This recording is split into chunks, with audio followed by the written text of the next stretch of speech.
Hey, how's it going again, class? This is Mr. Miles coming at you with another podcast.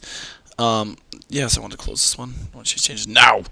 Coming at you with another podcast. This podcast is going to cover lesson 2 of chapter 3. So, lesson deuce of chapter 3. And this one's going to be about classifying plants and how us, how we can tell the different kinds of plants. Now, the first thing we're going to do is we're going to go through 3 different stages of plants and kind of how they evolve into their new form. So the first form that we're going to run into is a type of plant called a non-vascular plant.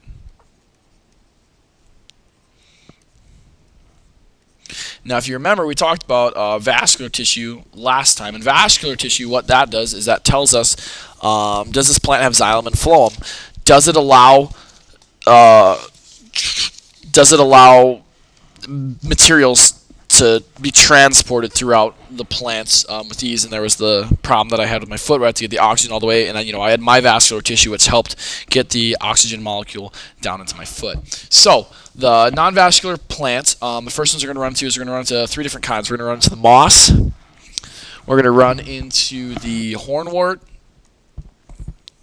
and we are going to run into the liverwort. Oh my goodness, I'm drawing blanks here today. But we're going to run into these 3. Now, with all 3 of these, because they are non-vascular, meaning they don't have those vascular tissues, is they all have to be short. They can't be tall, because if they're tall, then you have the problem of getting materials to the middle of the plant or to the top of the plant, because remember, it absorbs a lot of the stuff from the ground. So with these is they also can't absorb it from the ground. They'll have things called rhizoids, and they don't have true roots because they don't have the vascular tissue to carry it around. So let's get into a drawing of what a moss would look like. So moss. Now keep in mind, mosses are extremely short. So yeah, that's about the height of your moss. Some people, it's actually kind of cool. Some people actually use moss instead of grass. In some areas, it's actually, healthier and easier to take care of than moss. But we couldn't do it here in Las Vegas because you'd literally have to be drenching your lawn and would have to have a lot of shade, because that's what mosses need to grow in. Now, if we magnify this moss quite a bit, we'll run into a drawing, and if you look on page 91, you can follow along.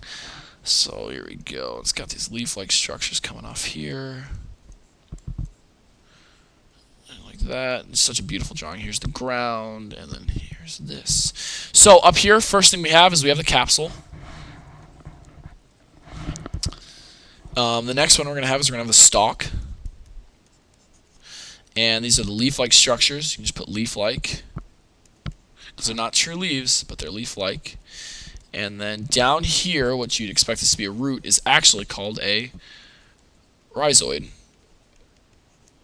So again, like I said, that this will actually be on the test. You'll have a picture. It'll look a little bit better than this. I'll try and draw it a little bit better, but you'll have to label those different parts on it to get full credit. Now, again, like I said, that this is magnified by a lot, but if you had a magnifying glass, this is what you'd be seeing. And the thing with these is, again, like I said, that they have to be short. They also have to have very thin cell walls.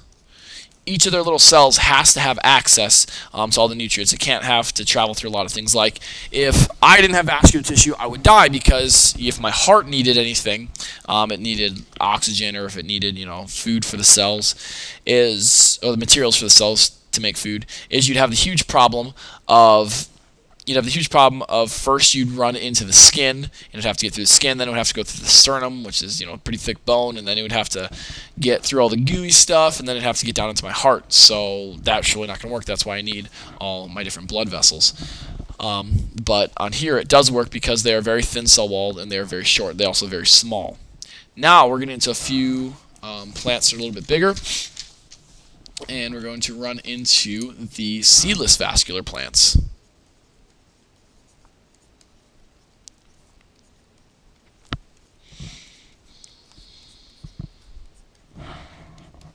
So, with the seedless vascular plants, we can figure out a lot from just the name. From vascular, we can figure out that they're going to have xylem, and they're going to have phloem. We know, whoa, what is going on here? That's crazy. is they're going to have xylem, they're going to have phloem. Now, because they have xylem and phloem, we know they have the ability to be tall. They don't have to be super tall, but they have the ability to be tall. Now, on top of that, if they're going to be tall and have the ability to do that, they're also going to need to have roots. And they're also going to have your leaves, and they're also going to have your shoots and stems. But those are things just from the name vascular we know that a plant can have.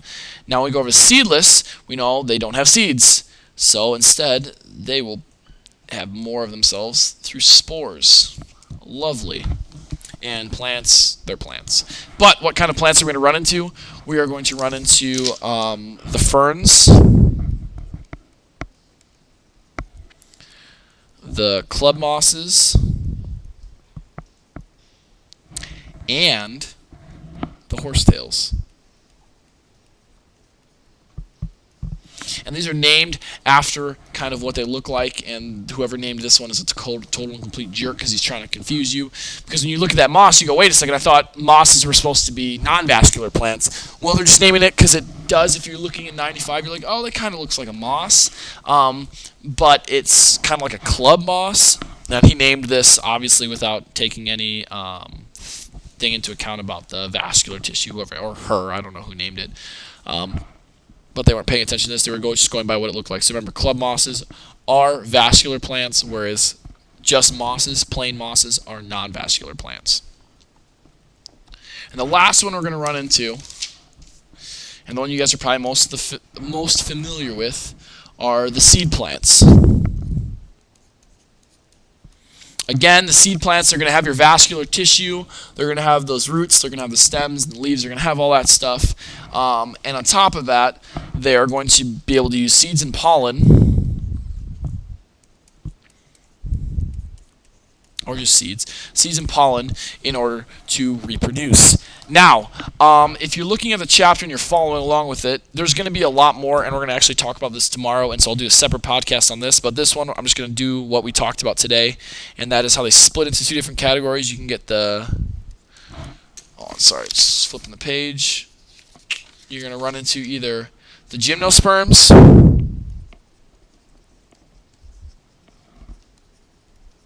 or you can run into the angiosperms. Oh my goodness, and my spelling is gone absolutely insane. Angiosperms. And remember what I said with the gymnosperms, how they identify them is with the naked seeds, so they have no seed covering. And with the angiosperms, it is the seeds contained inside the fruit, so the seeds are inside there. Or they can be flowering, or both. So they're the flowering plants, and that's what angiosperms are, and they have their seeds inside the fruit, and gymnosperms is the naked seed. So for gymnosperms, you can think like a pine tree, where the seed isn't put inside, and the pine tree falls into the conifers, and so you can see that.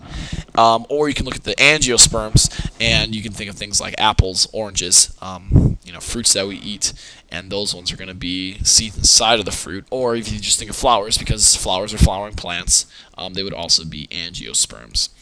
So that is what we went over today, and we had the ability to go out and look at some of them that we had around our campus.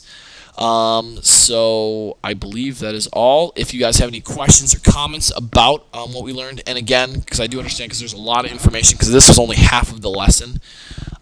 There's a lot of information you guys are learning this time, so feel free to email me. If you want to sign up for tutoring, let me know. We'll get you in on that. Other than that, you guys seem to be doing pretty good. So until next time, I will talk to you later. Bye.